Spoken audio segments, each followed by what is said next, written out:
Көп адамдардың күнделікті әрі байқамайтын әдеті бар. Өмірге шағым айту. Ол әдет болып қалыптасқан соншалық, тіпті оны шағым деп ойламайды. Тек өзі туралы айтып отырмын деп ойлайды. Ол әдет үйдегі жағдаймен байланысты. Яғни бала туылады, бала өседі, ата-анасының әрбір сөзін қағып алады. Яғни ата-анасы не, ағайындары, бауырлары, шағым қаншалықты көп айтылса, ол әдет балаға сіңіп кетеді. Жаман әдеттер өмірімізге оңай енеді, тез жатталып қалады. Ал жақсы әдеттерді қалыптастыру ұзақ жолды талап етеді. Шағым айту қалай қалыптасады? Осы сұрақты ойланып көріңізші. Бір сәтке өзіңізге сұрақ қойыңызшы. Мен шағымды қаншалықты айтамын? Кез келген нәрсеге шағымдану ол іштегі негативті эмоция, іштегі бос кеңістік. Жақсы күндерім болады деген сенімнің жоқтығы. Бәрін өзім реттеймін деп жаратушыға сенбеу. Адам өз проблемамды өзім шешемін деп басын тауға да, тасқа да соғады. Қолынан келмесе, ол өзінен емес, айналасынан көреді. Жаңбыр жауып кетті, жол кептеліс болып қалды. Ол адам менің товарымды ұнатпады, демек оның талғамы жоқ деген сияқты сылтауды айтып бастайды. Бірақ шын мәнінде адамның қолынан проблеманы шешу келе бермейді. Оны тек жаратушы ғана шешіп береді. Ал біз тек қана әрекет жасаймыз, ниет етеміз, дұға жасаймыз. Аллаға тәуекел етеміз. Жаратушының рөлін алып алып, одан соң орындалмаса шағымданамыз.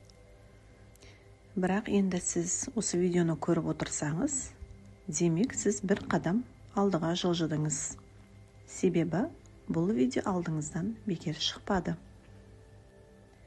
Енді күнделікті шағым айтатын әдеттеріңізден арылу үшін қазірден бірге бастайық.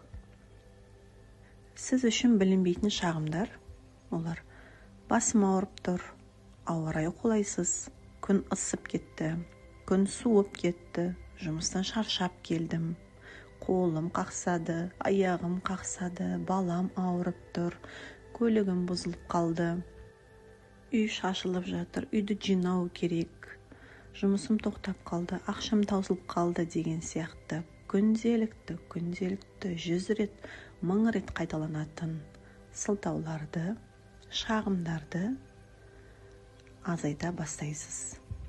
Бірден тоқтату ол мүмкін емес. Сондықтан шағым айту ойыңызға келді ма? Бірден тоқтаңыз. Айтпай тұрып тоқтаңыз. Егер де сіз айтып қойсаңыз, айтып бастап жатсаңыз, сол жерден тоқтаңыз.